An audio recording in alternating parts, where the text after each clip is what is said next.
Dictation शुरू होगी 3 second बाद।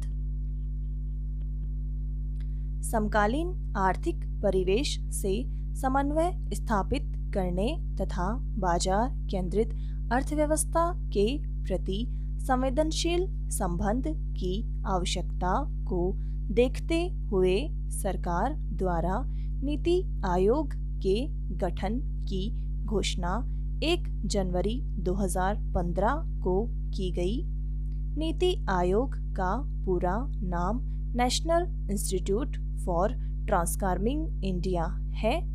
योजना आयोग की प्रासंगिकता पर समय समय पर प्रश्न उठते रहे हैं, क्योंकि पुराने सोवियत मॉडल पर आधारित योजना आयोग द्वारा वर्तमान आर्थिक समृद्धि से सामंजस्य बिठाना मुश्किल हो रहा था। वर्तमान दौर परिवर्तन का दौर है। कोई संस्था अथवा संकल्पना जो कि वर्तमान में प्रासंगिक है, यह जरूरी नहीं कि भविष्य में भी उसकी उतनी ही प्रासंगिकता बनी रहे। इसलिए बदलती परिस्थितियों एवं आवश्यकताओं आदि के अनुसार प्रत्येक संस्था संकल्पना में बदलाव जरूरी हो जाता है। भारत सरकार द्वारा भी इसी बदलाव की आवश्यकता महसूस करते हुए आर्थिक समृद्धि के लिए सामूहिक उत्तरदायित्व तथा सहकारी संघवाद की अवधारणा को सुनिश्चित करने का प्रयास किया गया है। इसी क्रम में सरकार द्वारा योजना आयोग के स्थान पर नीति आयोग का गठन किया गया है। इस प्रयास के द्वारा जहां एक और केंद्र राज्य संबंधों को बल मिलेगा, वहीं दूसरी ओर जन केंद्रित सहभागी विकास की अवधारणा भी मजबूत होगी।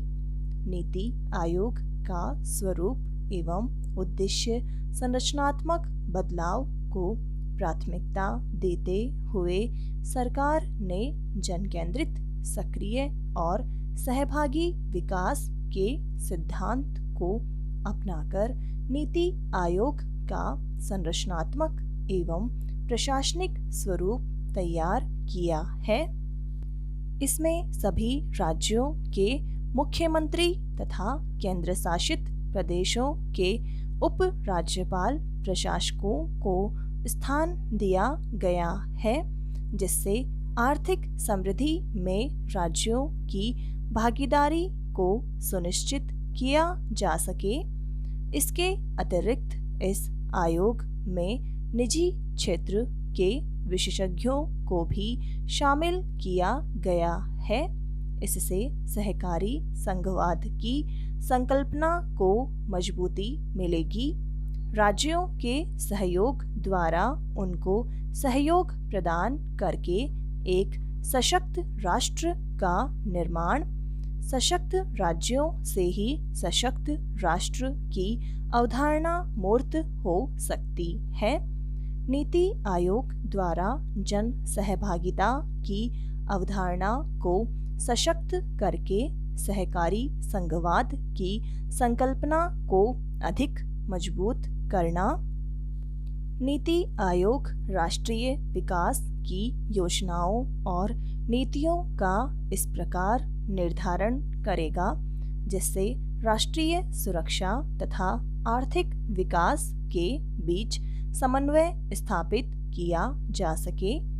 प्रत्येक राज्य तथा उस राज्य के लोगों के सामाजिक आर्थिक हितों को ध्यान में रखकर नीति आयोग अपनी आर्थिक नीतियों का निर्धारण इस प्रकार करेगा कि उस राज्य के प्रत्येक वर्ग के हित सुनिश्चित हो सके। लघु अवधि के साथ साथ नीति आयोग दीर्घावधि के लिए भी नीतियों और योजनाओं का निर्धारण करेगा, जिससे कि भविष्य के लिए आर्थिक हितों को सुनिश्चित किया जा सके। निजी क्षेत्र के विशेषज्ञों तथा अन्य अंशकालिक सदस्यों की सहभागिता द्वारा नीति आयोग संघीय ढांचे की परिकल्पना को मजबूत करेगा। नीति आयोग की अध्यक्षता प्रधानमंत्री द्वारा की जाती है। इस आयोग के लिए एक उपाध्यक्ष की व्यवस्था भी की गई है। पैरा। नीति आयोग की मुख्य भूमिका राष्ट्रीय तथा अंतर्राष्ट्रीय महत्व के विभिन्न नीतिगत मुद्दों पर केंद्र तथा राज्य सरकारों को आवश्यक रणनीतिक तथा तकनीकी परामर्श देने की होगी। अर्थात नीति आयोग एक परामर्शदात्री संस्था होगी। नीति आयोग के गठन से पहले सभी मंत्रालयों के बजट प्रस्ताव योजना आयोग को प्रेषित किए जाते थे, किंतु ये अधिकार अब सीधे मंत्रालयों के पास आ गए हैं। चूंकि देश के प्रत्येक राज्य की आर्थिक आवश्यकताएं अलग अलग हैं, अतः यह आवश्यक है कि प्रत्येक राज्य के लिए उसकी आवश्यकता के अनुरूप नीतियों का निर्माण किया जाए, जबकि योजना आयोग एक जैसी नीतियों को संपूर्ण देश में लागू करता रहा है। नीति आयोग केंद्र राज्य संबंधों को और मजबूत करेगा। इसके लिए नीति आयोग के अंतर्गत एक नवीन परिषद नामक विभाग की स्थापना की जाएगी।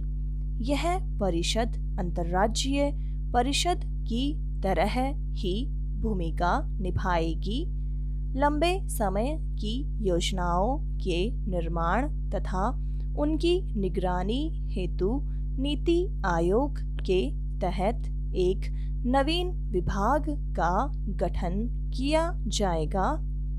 यह विभाग योजनाओं के निर्माण के साथ साथ उनके क्रियान्वयन हेतु आवश्यक दिशा निर्देशों का प्रारूप भी तैयार करेगा। डायरेक्ट बेनिफिट ट्रांसफर तथा UIDAI से जुड़ी प्रक्रियाओं के लिए भी एक तकनीकी संस्था की स्थापना की जाएगी। यह संस्था जन सहभागिता और उनके लाभ की प्राप्ति के लिए उत्तरदायी होगी। वर्तमान की समस्याओं और आवश्यकताओं के निर्धारण हेतु तथा भविष्य की संभावनाओं के प्रति दूरदर्शिता दिखाते हुए नीति आयोग अपनी नीतियों और कार्यक्रमों का निर्धारण इस प्रकार करेगा जिससे कि वर्तमान के साथ साथ भविष्य के सामाजिक और आर्थिक लाभ सुनिश्चित किए जा सकें। फरवरी 2015 में नीति आयोग की पहली बैठक हुई थी। 23 अप्रैल 2017 को नीति आयोग की तीसरी बैठक नई दिल्ली में संपन्न हुई। इस बैठक में 3 वर्षीय कार्य योजना को स्वीकृति प्रदान की गई। 24 अगस्त 2017 को 3 वर्षीय कार्य योजना 2017-18 से 2019-20 की कार्य योजना प्रस्तुत की। इसके तहत अर्थव्यवस्था, न्यायपालिका, नियामकीय ढांचे और सामाजिक क्षेत्रों में सुधार की व्यापक योजना पेश की गई। आशा है कि जिन उद्देश्यों को ध्यान में रखते हुए नीति आयोग की स्थापना की गई है वे पूरे हो पाएंगे और सभी राज्य लाभान्वित होंगे। समाप्त।